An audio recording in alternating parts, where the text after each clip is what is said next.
So hello guys, अस्सलाम वालेकुम, नमस्कार, आदाब, सत श्री अकाल। कैसे हैं आप सब लोग? उम्मीद करता हूँ सब लोग बहुत ही ज्यादा अच्छे होंगे। मैं आपका अपना अभिषेक भैया, MBBS third year student at Tairunnessa memorial medical college and hospital, Gazipur, Dhaka. तो अभी जो मैं सीरीज स्टार्ट कर रहा हूँ ना, स्कैम डायरीज, इसके सारे वीडियोस आपको बड़े अच्छे से देखने हैं और ध्यान से बातें समझनी है, ठीक है? तो स्कैम डायरीज में जो हमारा पहला वीडियो है वो क्या है? पहला वीडियो है कि आपको अपने ओरिजिनल डॉक्यूमेंट्स कंसल्टेंट्स को देने चाहिए या नहीं देने चाहिए, और अगर देने हैं तो कब देने हैं भाई, ये मैं आपको बताऊंगा, ठीक है? और एक बात बताऊं आपको मैं, ये एक बार कैमरे को थोड़ा सा रख देते हैं, थोड़ा सा स्टेबिलाइजेशन हो जाए यहाँ पे। मैं जस्ट अभी कॉलेज से आया हूँ और व्लॉग्स में इन दिनों नहीं डाल रहा हूँ। क्यों नहीं डाल रहा हूँ? क्योंकि समय नहीं मिल रहा है भाई यार, बहुत ज़्यादा टाइम की मतलब वो बैंड बजी पड़ी है, क्योंकि एग्जाम्स है हमारे। ये जो कमिंग 19 है उससे हमारा टर्म एग्जाम है, देन उसके बाद हमारा प्रॉफ का प्रिपरेशन स्टार्ट हो जाएगा। बीच में अभी ऑटोप्सी विजिट्स हो रही थी तो उनका तो मैंने वीडियो डाला था। सो बाकी इतना कुछ वीडियो डालने का टाइम नहीं मिल रहा है। मैं जस्ट अभी कॉलेज से आके ये वीडियो आप लोगों के लिए रिकॉर्ड कर रहा हूँ, ताकि just to be consistent on the YouTube. और इसमें फिर एडिटिंग भी नहीं करनी लगती, मैं जस्ट कैमरा ऑन करता हूँ, बोलता हूँ और करके अपलोड कर दिया भाई, इतना ही काम होता है। तो मैं आपको एक चीज बताता हूं, देखो, ओरिजिनल डॉक्यूमेंट्स आपके हैं। ओरिजिनल डॉक्यूमेंट्स कौन से? 10th की मार्कशीट, 12th की मार्कशीट, आपका जो मतलब पासपोर्ट है, ठीक है? ये सारी चीजें आपको किसी भी कंसल्टेंट को शेयर जैसे नहीं करना चाहिए। कब नहीं करना चाहिए? जैसे मान लो आपने बांग्लादेश एडमिशन लेने का सोचा, ठीक है? फिर उसके बाद आप किसी कंसल्टेंट को विजिट करते हो, या फिर आप उसके ऑफिस जाते हो, या आपसे फोन पे बात करते हो। देन उसके बाद वो आपको बोलता है कि आप बेटा एक काम करो, आप आपके ओरिजिनल डॉक्यूमेंट्स मुझे भेज दो, या बाय पोस्ट भेज दो, या फिर अगर आप ऑफिस जा रहे हो तो अभी के अभी दे दो, ठीक है? तो ये काम आपको नहीं करना है, ठीक है? डॉक्यूमेंट्स की जरूरत कब पड़ती है? जब आपने कॉलेज सेलेक्ट कर लिया होता है, फिर आपने कॉलेज से एडमिशन लेटर निकलवा के फीस भर दी होती है, फिर जब जनवरी फरवरी के टाइम पे जब आपका इक्विवेलेंसी का फॉर्म निकलेगा, जब पोर्टल ओपन होगा ऑफिशियली, तब उस टाइम पे डॉक्यूमेंट्स आप अपने कंसल्टेंट को भेज सकते हैं, जब सारी चीजें फिक्स हो जाए। लेकिन बच्चे गलती ये करते हैं कि शुरू में जाके फर्स्ट डे ही दे देते हैं डॉक्यूमेंट्स। तो अगर आप ऐसे डॉक्यूमेंट्स अगर किसी कंसल्टेंट को दे दोगे ना, तो होगा क्या लास्ट में? फिर आपको डॉक्यूमेंट लेने के बाद कोई ऑप्शन नहीं बचेगा। फिर क्या होता है कि फिर कंसल्टेंट मान लो आपको जो कॉलेज में चाहता है, जैसे चाहता है, फिर वो अपने इशारों पे नचवाता है, समझ रहे हो? आप सोचोगे कि नहीं हम तो वापस ले लेंगे, नहीं देते हैं, फोन नहीं उठाते। बहुत सारे ऐसे तो आए दिन केसेस आते रहते हैं मेरे पास, कोई ना कोई बच्चा कॉल करता रहता है, मैं कहा डॉक्यूमेंट्स कहाँ है भैया? कंसल्टेंट ने ले लिए। एक स्टूडेंट के साथ तो ऐसा हुआ कि उसको 1.5 साल का टाइम हो गया, उसको अपने मनपसंद कॉलेज में कंसल्टेंट एडमिशन भी नहीं करा रहा है और उसके डॉक्यूमेंट्स भी नहीं दे रहा ओरिजिनल वाले। सो ये चीज आपको नहीं करनी है, क्योंकि पासपोर्ट, 10th 12th की marksheet, these are the crucial documents जो आपको ऐसे ही किसी को नहीं देने हैं। जब एक्चुअल में जरूरत पड़ेगी, डॉक्यूमेंट्स का अटेस्टेशन होगा, जब वीजा का काम होगा, वो लेटर ऑन पार्ट, वो लेटर ऑन वाली चीज है, समझ गए मेरी बात? तो ऐसे किसी को डॉक्यूमेंट्स नहीं देने हैं।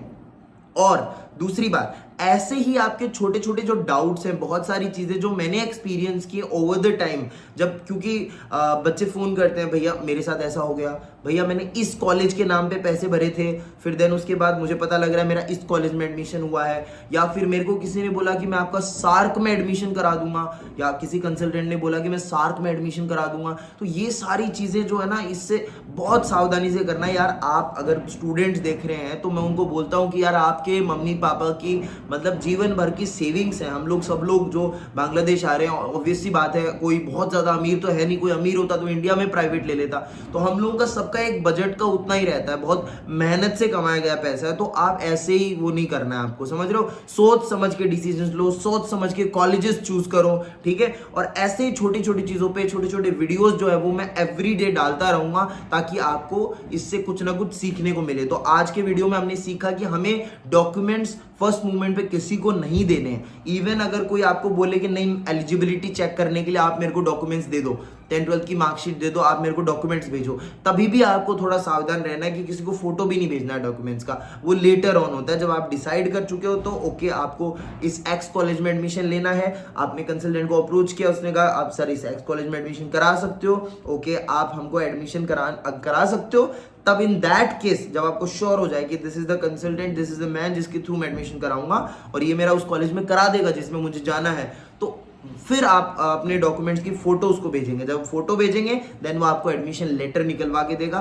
देन फर्दर ऑन फीस जमा करोगे, सारी चीजें होंगी। फिर बाद में जनवरी फरवरी के टाइम पे आपका जब पोर्टल ओपन होगा उस टाइम पे आप अपने कंसल्टेंट को डॉक्यूमेंट्स भेज सकते हैं। और ऐसे ही कोई भी आपके डाउट हो, कुछ भी चीज हो, अगर आपको कुछ पूछना हो, because I am studying here for about 3 years अभी मेरे को होने जा रहे हैं। और एक चीज मैं आपको बताता हूँ, दिस इज नॉट लाइक मैं एक नॉर्मल स्टूडेंट हूँ, है ना, तो मेरे को पता ही नहीं होगा कुछ, है ना। ऐसा होता है कई बार, बहुत सारे लोग यूट्यूब पे ऐसे वीडियोस बनाते हैं जिनको एक्चुअली में नॉलेज ही नहीं होता है। बहुत सारे स्टूडेंट्स होते हैं, सपोज मैं एक first year second year student हूँ, इवन मैं थर्ड ईयर स्टूडेंट हूँ, और मैं बैठ के आपको ज्ञान पेल रहा हूँ और मुझे खुद नहीं पता है कि पर्टिकुलर वो कॉलेज कैसा है, बस मैंने सुना है इसलिए मैं बता रहा हूँ।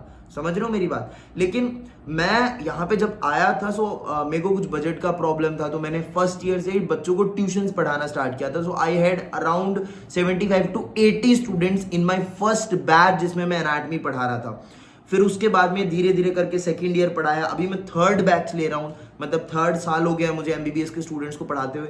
और वो सारे बच्चे जो है वो बांग्लादेश के हर कॉलेज में फैले हुए हैं। तो बस this is the differentiating point, जहां पे मतलब एक नॉर्मल कंसल्टेंट होता है या फिर एक कोई नॉर्मल स्टूडेंट यूट्यूबर है और एक मैं हूं। सो वहां पे मैं डिफरेंशिएट हो जाता हूं। सो इस मामले में मैं क्या एडमिशन करा सकता हूं? नहीं, मैं एडमिशन नहीं कराता हूं, ना मेरा कोई कंसल्टेंसी का काम है। अगर आपको कुछ पूछना है, आप एक पर्टिकुलर कॉलेज के बारे में पूछना चाहते हो, सो आई हैव स्टूडेंट्स, मैं आपको बोलूंगा बेटा आप देखो ये 4 बच्चे हैं, आप इनसे बात कर लो, आप अपनी मर्जी, आप जिस कंसल्टेंट के थ्रू जाएं, आपको जो करना है आप करें।